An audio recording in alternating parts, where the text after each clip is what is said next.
Hello दोस्तों, RBC GS centre की YouTube channel में आप सभी का स्वागत है। पिछले वीडियो में हमने प्राचीन इतिहास के लगभग 50 क्वेश्चन जो है डिस्कस किए थे। आज हम उसके आगे डिस्कस करते हैं। ये जो सीरीज चल रही है ये आने वाली RRB, railway, NTPC, group D की एग्ज़ाम के लिए बहुत ज़्यादा इम्पोर्टेंट है, क्योंकि सारे के सारे क्वेश्चन जो है प्रीवियस ईयर एग्ज़ाम में पूछे जा चुके हैं। तो आइए वीडियो को स्टार्ट करते हैं। तो जिन लोगों ने चैनल को सब्सक्राइब नहीं किया है वो चैनल को सब्सक्राइब करें और बेल आइकन ज़रूर दबाएं, ताकि आपको आने वाली वीडियो का नोटिफिकेशन प्राप्त हो सके। और चैनल को सब्सक्राइब जरूर करें और अपने दोस्तों तक के भी शेयर करें और वीडियो को लाइक ज़रूर करें। तो चलिए स्टार्ट करते हैं। आज का जो है 51 नंबर का क्वेश्चन है हमारा। देखिए, और ऋग्वेद 4 वेदों में से वेदों में से पवित्रतम वेद है, जिसमें 10,600 ऋचाओं के डैश सूक्तों के 10 अध्याय, जिन्हें मंडल कहा जाता है, शामिल है। तो 1028 मंडल इसमें शामिल है।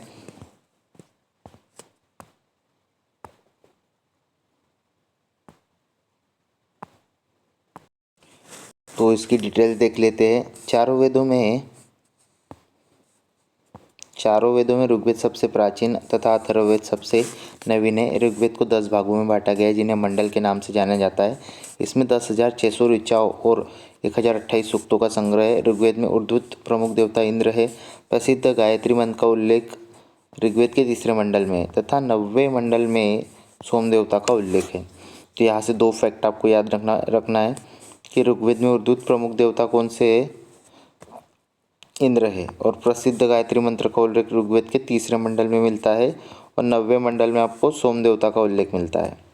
फिर अगला है, किस वेद में ऋचाओं की संख्या सर्वाधिक है। तो ऋचाओं की संख्या सर्वाधिक किस में, तो ऋग्वेद में लगभग 1028 ऋचाएँ हैं। सॉरी, 10,600 ऋचाएँ हैं। और निम्नलिखित में से कौन सा चारों वेदों में सबसे पुराना और सबसे बड़ा वेद है। तो इसका जो करेक्ट हो जाएगा वो ऑप्शन नंबर ए जो है, ऋग्वेद सबसे बड़ा और सबसे पुराना है। ऋग्वेद का संग्रह है। तो ऋग्वेद में कितने सूक्त है, तो 1028 सूक्त है।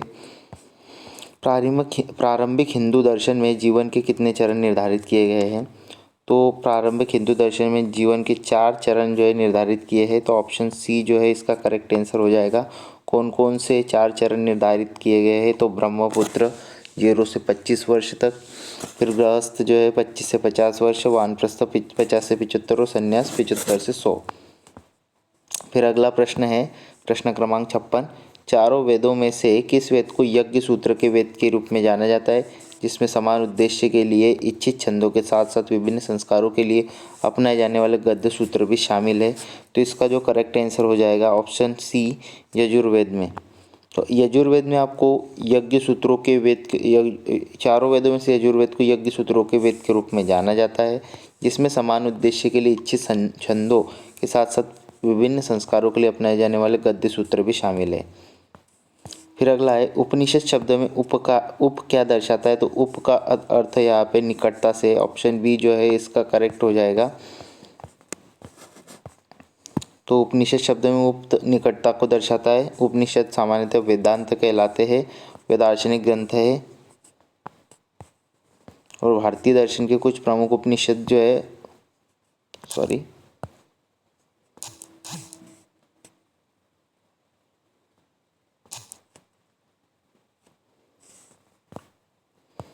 तो यहाँ पे देखिए, उपनिषद शब्द में उप जो है निकटता को दर्शाता है। उपनिषद सामान्यतः वेदांत कहलाते हैं, वे दार्शनिक ग्रंथ है। भारतीय दर्शन के कुछ प्रमुख उपनिषद बृहदारण्यक, छांदोग्य, ऐतरेय, कौशिकी, मैत्रायणी आदि है। फिर अगला है, ऋग्वेद के स्त्रोतों को के रूप में भी जाना जाता है। तो ऋग्वेद के स्त्रोतों को जो है सूक्त के रूप में भी जाना जाता है। ऑप्शन ए जो है इसका करेक्ट आंसर हो जाएगा। यहाँ डिटेल देख लेते हैं। तो ऋग्वेद के स्त्रोतों को सूक्त के रूप में भी जाना जाता है। ऋग्वेद सबसे प्राचीन वेद है। इसमें कुल 1028 सूक्त है। संपूर्ण ऋग्वेद को 10 मंडलों में विभक्त किया गया है। चलिए आगे बढ़ते हैं। फिर निम्नलिखित में से निम्नलिखित में से किस वेद को गीत की पुस्तक, मंत्रों का वेद या गीत का योग भी कहा जाता है? तो ये कहा जाता है सामवेद। सामवेद जो एकमात्र ऐसा वेद है जिसको संगीत या जिसका संबंध संगीत से माना जाता है या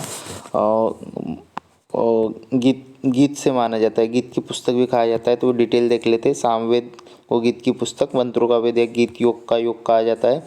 इसमें कुल मंत्रों की संख्या 1869 है। इसमें 1474 मंत्र ऋग्वेद से लिए गए। इसी कारण सामवेद को ऋग्वेद से अभिन्न माना जाता है। यह पद्य में तथा सूर्य देवता को समर्पित है। अगला है सबसे पुराना वेद कौन सा है? तो सबसे पुराना वेद कौन सा है? ऋग्वेद है। ऋचाओं के क्रमबद्ध ज्ञान के संग्रह को ऋग्वेद कहते हैं। ऋग्वेद सबसे पुराना वेद है। इसमें 10 मंडल, 1028 सूक्त, वालखिल्य पाठ के 11 सूक्त, 10,462 ऋचाएँ मंत्र है।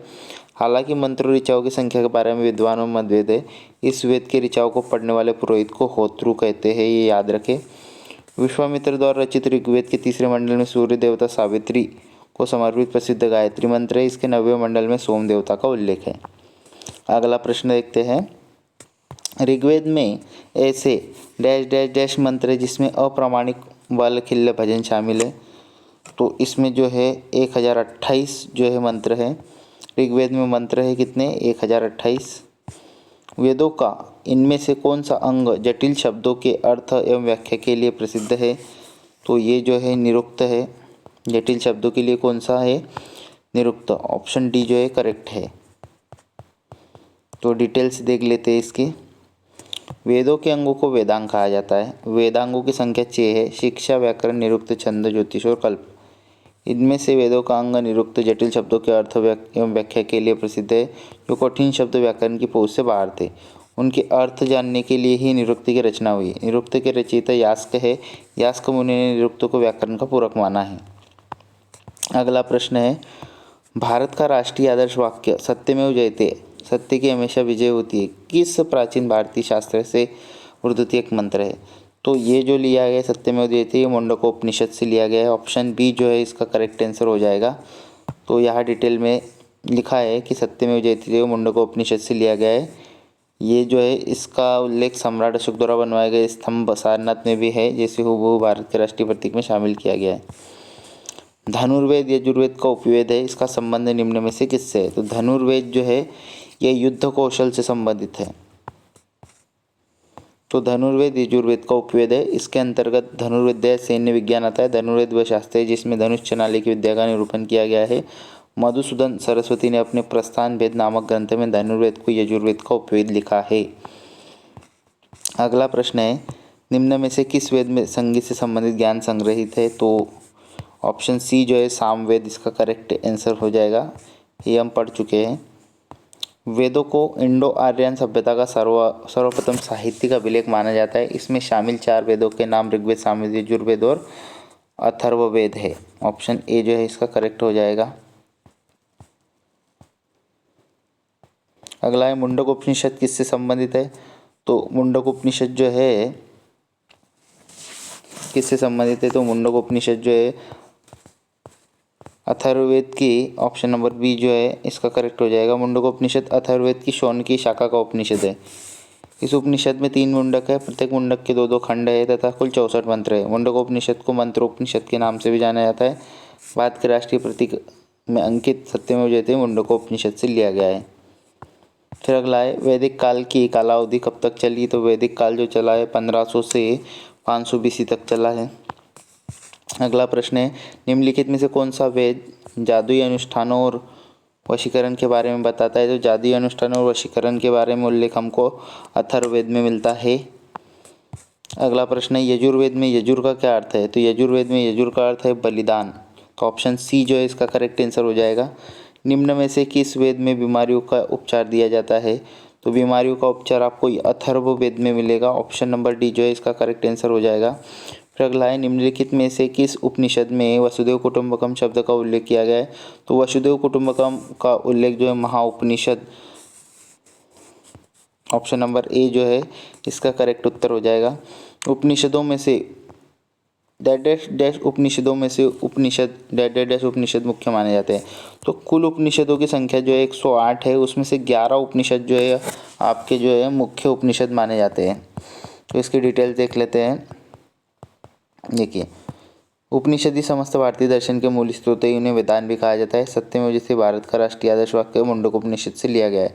भारतीय इतिहास में मुक्तिका उपनिषद में 108 उपनिषदों का उल्लेख मिलता है, लेकिन 11 उपनिषद ही प्रामाणिक है, जिसमें बृहदारण्यक सबसे बड़ा उपनिषद, मांडुक्योपनिषद सबसे छोटा है तथा छांदोग्य उपनिषद सबसे पुराना माना जाता है। देखिए, बृहदारण्यक सबसे बड़ा उपनिषद है, मांडुक्य उपनिषद जो है सबसे छोटा है, इसमें 12 श्लोक है केवल, और छांदोग्य उपनिषद जो है सबसे पुराना है, सबसे पुराना उपनिषद है। तो सबसे पुराना कौन सा है अभी अभी पढ़ा हमने, तो ऑप्शन नंबर डी जो है इसका करेक्ट हो जाएगा, छांदोग्य उपनिषद। प्रारंभिक भारतीय दार्शनिक के अनुसार प्रत्येक वस्तु मूल तत्वों से बनी है। तो प्रत्येक वस्तु जो है 5 मूल तत्वों से मिलकर बनी है, जिसे हम पंच महाभूत कहते हैं, आकाश, वायु, अग्नि, जल तथा पृथ्वी। कठोपनिषद में नचिकेता नामक एक किशोर और देवता के बीच हुई बातचीत दर्ज है। निम्नलिखित में से कौन सा देवता नचिकेता से बात कर रहा है, तो इसमें भगवान यम और नचिकेता के बीच जो है बातचीत का वर्णन मिलता है। ये कठोपनिषद में हमको ये वर्णन मिलता है, और ये कृष्ण यजुर्वेद शाखा का उपनिषद है, और इसके जो रचयिता है कट नामक आचार्य थे। फिर आगे हम महाजनपद काल के क्वेश्चन देखते हैं। अब निम्नलिखित विकल्पों में से गलत जोड़ी का चयन करें। चंद्रगुप्त मौर्य, बिंबिसार गुप्त, राजा चोर और कनिष्क कुषाण। तो इसमें से ऑप्शन नंबर बी जो है करेक्ट हो जाएगा, क्योंकि बिंबिसार जो है गुप्त वंश से संबंधित नहीं है। बिंबिसार जो था वो मौर्य वंश से संबंधित था, हर्यक वंश से संबंधित था। यहाँ पे डिटेल देख लेते हैं। बिंबिसार ने 544 ईसा पूर्व मगध पर हर्यक वंश की स्थापना की। इसके पूर्व यहाँ बृहदत्त का शासन था। बिंबिसार ने गिरिवरज को अपनी राजधानी बनाया। इसने वैवाहिक संबंधों द्वारा अपनी स्थिति मजबूत की। बिंबिसार ने लिच्छवी राजा चटक की पुत्री चेलन्ना, कौशल नरेश प्रसेनजीत की बहन महाकौशला तथा मद्र देश की कन्या शेमा से विवाह किया। काशी महाकौशला देवी के साथ दहेज में मिला था। बिंबिसार का शासक था, तो बिंबिसार मगध का शासक था। ऑप्शन ए इसका करेक्ट हो जाएगा। फिर आगे है, निम्नलिखित में से कौन सी मगध साम्राज्य की राजधानी थी, तो मगध साम्राज्य की राजधानी राजगीर थी। ऑप्शन बी जो है इसका करेक्ट आंसर हो जाएगा। आर्य संस्कृति के सर्वोच्च काल में गंगा घाटी के जनपद जो संख्या में थे महाजनपद बन गए थे। तो 16 महाजनपदों का वर्णन मिलता है। देखिए, यहाँ पे डिटेल देख लेते हैं। 6ठी शताब्दी ईसा पूर्व में 16 महाजनपदों का उदय हुआ। ये 16 महाजनपद पूर्व में आर्य संस्कृति के सर्वोच्च काल में गंगा घाटी के 16 जनपद थे। इन 16 महाजनपदों का उल्लेख बौद्ध ग्रंथ अंगुत्तर निकाय जैन ग्रंथ भगवती सूत्र में मिलता है। इन 16 महाजनपदों में मगध, गिरिवर्ज, वत्स, कौशाम्बी, कौशल, श्रावस्ती, अवंती, उज्जैन सर्वाधिक प्रसिद्ध थे। प्राचीन भारत में राज्य या प्रशासनिक इकाइयों को महाजनपद कहा जाता था। प्राचीन काल में अवध को किस नाम से जाना जाता था, तो प्राचीन काल में अवध को जो है कौशल के नाम से जाना जाता था। तो ये वर्तमान में ये क्षेत्र फैजाबाद उत्तर प्रदेश में स्थित है। अगला प्रश्न है फिर, 19वीं शताब्दी में निर्मित अजमेर का सोनी जी की नसिया मंदिर को समर्पित है। तो ये भगवान ऋषभदेव को समर्पित है। तो 19वीं शताब्दी में निर्मित सोनी जी की नसिया मंदिर अजमेर शहर में स्थित एक जैन मंदिर है। इसे लाल मंदिर भी कहते हैं। यह मंदिर जैन धर्म के प्रथम तीर्थंकर ऋषभदेव को समर्पित है। जैन धर्म से संबंधित जल मंदिर का निर्माण किसने करवाया था, तो जैन धर्म से संबंधित जल मंदिर का निर्माण राजा नंदीवर्धन ने करवाया था। तो इसकी डिटेल्स देख लेते हैं। जैन धर्म से संबंधित जल मंदिर बिहार के पावापुरी शहर में स्थित है। ऐसा माना जाता है कि इस मंदिर का निर्माण महावीर के बड़े भाई राजा नंदीवर्धन ने करवाया था। यह मंदिर एक तालाब के मध्य में बना है। इसमें मुख्य पूजनीय वस्तु भगवान महावीर की चरण पादुका है। फिर अगला क्वेश्चन है, जैन धर्म में तीर्थंकर किसे कहते हैं। जैन धर्म में तीर्थंकर किसे कहते हैं, धर्म का रक्षक, आध्यात्मिक शिक्षक जो मोक्ष या मुक्ति का मार्ग बताता है उसे तीर्थंकर कहते हैं। तो ऑप्शन ए जो है इसका करेक्ट हो जाएगा। और जैन धर्म में कुल 24 तीर्थंकर हुए। ऋषभदेव जैन धर्म के प्रथम तीर्थंकर और महावीर स्वामी 24वें तीर्थंकर हुए। निम्न में से कौन सा स्थान जैन धर्म से संबंधित नहीं है, तो कुशीनगर जो है जैन धर्म से संबंधित नहीं है, क्योंकि कुशीनगर जैन धर्म से संबंधित स्थान नहीं है। यहाँ बौद्ध धर्म के संस्थापक गौतम बुद्ध का महापरिनिर्वाण हुआ था। जब कोई तीर्थंकर अपने नश्वर शरीर को छोड़ता है तो इसे किस रूप में जाना जाता है, तो इसे कहा जाता है निर्वाण। ऑप्शन डी जो है इसका सही उत्तर हो जाएगा। निम्नलिखित में से कौन सा आगम जैन धर्म में अहिंसा का वर्णन करता है? तो सूत्रकृतांग सूत्र जो है ये अहिंसा का वर्णन करता है। निम्नलिखित में से किससे जैन धर्म का प्रथम तीर्थंकर माना जाता है? तो प्रथम तीर्थंकर ऋषभदेव को माना जाता है और 24वां तीर्थंकर महावीर स्वामी को माना जाता है। अगला है वर्धमान महावीर जैन धर्म के थे, तो वर्धमान महावीर जैन धर्म के 24वें तीर्थंकर थे। फिर जैन धर्म के 24वें तीर्थंकरों में से प्रथम तीर्थंकर कौन है? तो प्रथम तीर्थंकर जो है ऋषभनाथ थे। अगला है जीवन में जिन 5 बंधनों को जैन धर्म के लोगों द्वारा पालन करना होता है उनमें से निम्न में से किसका अर्थ गैर अभिग्रहण है? तो ऑप्शन नंबर बी जो है अपरिग्रह। इसकी डिटेल देख रहे हैं। जैनियों के अनुसार कर्म और बंधन से आत्मा को मुक्ति दिलाने के लिए 5 महाव्रत अहिंसा, सत्य, अस्तेय, ब्रह्मचर्य और अपरिग्रह। अपरिग्रह का अर्थ है गैर अभिग्रहण, अर्थात कोई भी वस्तु संचित न करना। किसको वह पवित्र व्यक्ति माना जाता है जिसने जैन धर्म को उसका वर्तमान स्वरूप प्रदान किया? तो महावीर स्वामी को ऑप्शन नंबर ए जो है उसका करेक्ट आंसर हो जाएगा। तो महावीर स्वामी के बारे में डिटेल दी गई है यहाँ पे। महावीर को पवित्र व्यक्ति माना जाता है जिसने जैन धर्म को उसका वर्तमान स्वरूप प्रदान किया। महावीर का जन्म वज्जी गणतंत्र की राजधानी वैशाली के निकट कुंडग्राम में ज्ञातृक कुल के प्रधान सिद्धार्थ के 540 ईसा पूर्व में हुआ था। इनकी माता का नाम त्रिशला जो लिच्छवी राजकुमारी थी तथा इनकी पत्नी का नाम यशोदा था।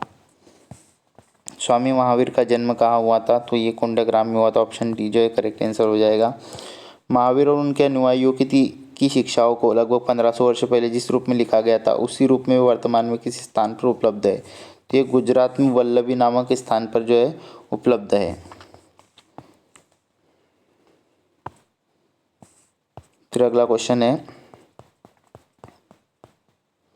हाँ यहाँ पे जैन संगीतियाँ दी गई है। तो देखिए प्रथम जैन संगीति 4th शताब्दी ईसा पूर्व में पाटलिपुत्र में स्थूलभद्र की अध्यक्षता में हुई। द्वितीय जैन संगीति जो ये 512 ईस्वी वल्लभी में देवदि समाश्रमण के अध्यक्षता में।